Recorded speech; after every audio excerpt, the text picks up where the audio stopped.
Hi viewers, இன்னைக்கான வீடியோவில் என்ன நடக்குதுன்னு பார்ப்போம். வீடியோக்குள்ளே போகிறதுக்கு முன்னாடி நம்ம சேனலை லைக் அண்ட் சப்ஸ்கிரைப் பண்ணிவிட்டு கொஞ்சம் சப்போர்ட் பண்ணுங்கள். வாங்க இப்போ வீடியோக்குள்ளே போகலாம். ரேவதி கார்த்திக்கு கல்யாணம் முடிஞ்சதை பார்த்து அபிராமி ரொம்பவே சந்தோஷப்படுறாங்க. இவங்க 2 பேர் கல்யாணத்தை என்னால் நேரில் பார்க்க முடியலையே அப்படின்னு சொல்லிட்டு அபிராமி ரொம்பவே வருத்தப்பட்டுட்டு இருக்காங்க. அப்போ பரமேஸ்வரி சொல்கிறாங்க, இங்கே பாரு அபிராமி, நீ மட்டும் இங்கே நிற்கிறதா அந்த சாமுண்டேஸ்வரி பார்த்தா அவ்வளோதான், வா நம்ம போய் ஒழிஞ்சிக்கலாம்னு சொல்லிட்டு ஒழிஞ்சிக்கிறாங்க.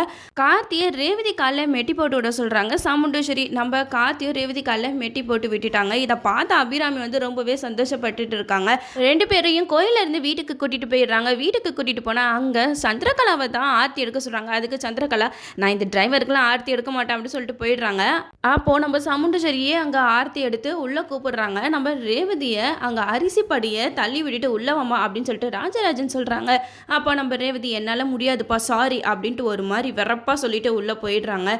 இந்த இடத்துல ரேவதி வந்து, நான் எந்த ஒரு சடங்குமே நான் செய்ய மாட்டேன், ஏன்னா எனக்கு இது பிடிக்காத கல்யாணம், பிடிக்காத கல்யாணத்தை பண்ணிவிட்டு என்னால் ஒரு சடங்குமே செய்ய முடியாது அப்படின்னு சொல்லிட்டு மூஞ்சல் அடித்த மாதிரி சாமுண்டேஸ்வரி கிட்ட சொல்லிடுறாங்க. அதுக்கு சாமுண்டேஸ்வரி சொல்கிறாங்க, இங்கே பாரு ரேவதி, நீ பண்ணுறது ரொம்ப தப்பு, என்னதான் இருந்தாலும் உன் கழுத்தில் தாலி ஏறிடுச்சு, இதுக்கப்புறம் நடக்கிற சடங்குல நீ பங்கேற்றுக்கணும் அப்படின்னு சொல்ல. அதுக்கு ரேவதி, என்னால் முடியாதுன்னு சொல்லிட்டு திமுறா போயிடுறாங்க. இதெல்லாம் பார்த்தா ராஜராஜன் வந்து கார்த்திகிட்ட சொல்கிறாங்க, ஏப்பா ரேவதியை பற்றி தான் உனக்கு தெரியல, அவள் இப்போ கோவத்தில் இருக்கா, ஆனால் அவள் நல்ல மனசுக்காரி தான், கண்டிப்பாக ஒரு நாள் உன்னை புரிஞ்சுப்பா அப்படின்னு சொல்லிட்டு ராஜராஜன் சொல்ல. அதுக்கு கார்த்திக் சொல்கிறாங்க, இல்லை மாமா, நீங்கள் சொல்கிறதெல்லாம் கரெக்டு தான், இருந்தாலும் ரேவதிக்கு ஒரு நாள் உண்மை தெரிய வரப்ப கண்டிப்பாக என்னை ஏற்றுப்பாங்க, நீங்கள் எதுக்குமே கவலைப்படாதீங்க அப்படின்னு சொல்லிட்டு ராஜராஜன் கிட்ட ஆறுதல் சொல்கிறாங்க நம்ம கார்த்திக்.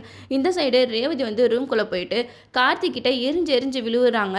நீ எங்கள் அம்மாவை ஏமாற்றி என் கழுத்தில் தாலியை கட்டிட்டல, நான் உன்னை சும்மா விட மாட்டேன் பாரு, இனிமேட்டு நீ என் கூட இருக்கிற நாட்கள் எல்லாமே உனக்கு நரகமாக தான் இருக்கும் அப்படி அப்படின்னு சொல்லிட்டு செம்மையாக டயலாக்லாம் பேசுவாங்க நம்ம ரேவதி. அந்த இடத்துல நம்ம கார்த்திக் வந்து ரேவதி பண்ணுற டார்ச்சர்லாம் தாங்க முடியாமல் பேசாமல் இவகிட்ட நம்மளோட கடந்த கால வாழ்க்கையை பற்றின உண்மை எல்லாத்தையும் நம்ம சொல்லிடுவோம், அப்படி சொன்னாவது இவளுக்கு நம்ம மேலே எந்த ஒரு தப்புமே இல்லைன்னு சொல்லிட்டு புரியவர் தான் பார்ப்போம்னு சொல்லிட்டு நம்ம கார்த்திக்கும் தீபாவை பற்றின விஷயத்தெல்லாம் கண்டிப்பாக நம்ம ரேவதி கிட்ட சொல்லுவாங்க. எனக்கு ஆல்ரெடி கல்யாணம் ஆகிடுச்சு, தீபா அப்படிங்கிற ஒய்ஃப் இருந்தாங்க, அவங்க ரொம்பவே நல்லா பாடுவாங்க, ஆனால் எனக்கு தான் தீபா கூட வாழ்கிறதுக்கு கொடுத்து வைக்கல, அவங்க இறந்து போயிட்டாங்க அப்படின்னு சொல்லிட்டு தீபாவை பற்றின விஷயத்தை எல்லாத்தையுமே எப்படியாவது நம்ம ரேவதிக்கு கார்த்திக் சொல்லணும். அப்படி இல்லாட்டினா நம்ம பாட்டிக்கு ரேவதி வந்து கார்த்தியை ஏற்றுக்கல அப்படிங்கிற உண்மை தெரிஞ்சு நம்ம பாட்டி ரேவதி கிட்ட, நீ கல்யாணம் பண்ணிக்கிறது வேற யாருமே இல்லைம்மா, என்னோட பேரன் கார்த்திக் தான் அப்படின்னு சொல்லிட்டு கார்த்தியை பற்றின விஷயத்தை எல்லாத்தையுமே நம்ம ரேவதி கிட்ட பாட்டி சொன்னால் மட்டும்தான் இந்த கதைக்களம் வந்து வேறு மாதிரி போகிறதுக்கு நிறைய வாய்ப்புகள் இருக்குது. ஆனால் இப்போதைக்கு அது நடக்காதுன்னு தான் நினைக்கிறேன். இப்போதைக்கு கொஞ்சம் நாளைக்கு ரேவதி வந்து கார்த்திக் மேலே செம்மையாக கோவப்படுவாங்க, வீட்டில் உள்ளவங்களாம் யாரும் கார்த்தியை மதிக்க மாட்டாங்க, அசிங்கப்படுத்துவாங்க, இப்படியே தான் வீடியோஸ் எல்லாம் போய்கிட்டு இருக்கோம். நம்ம நினச்ச மாதிரி சீன்ஸ் எல்லாம் வர்றதுக்கு கிட்டத்தட்ட 1 இயர் கூட ஆகலாம். வெயிட் பண்ணி நம்மளும் பார்ப்போம். ஓகே வீவர்ஸ், இந்த வீடியோ உங்களுக்கு பிடிச்சிருந்தா லைக் பண்ணுங்கள், மறக்காமல் நம்ம சேனலை சப்ஸ்கிரைப் பண்ணிடுங்க.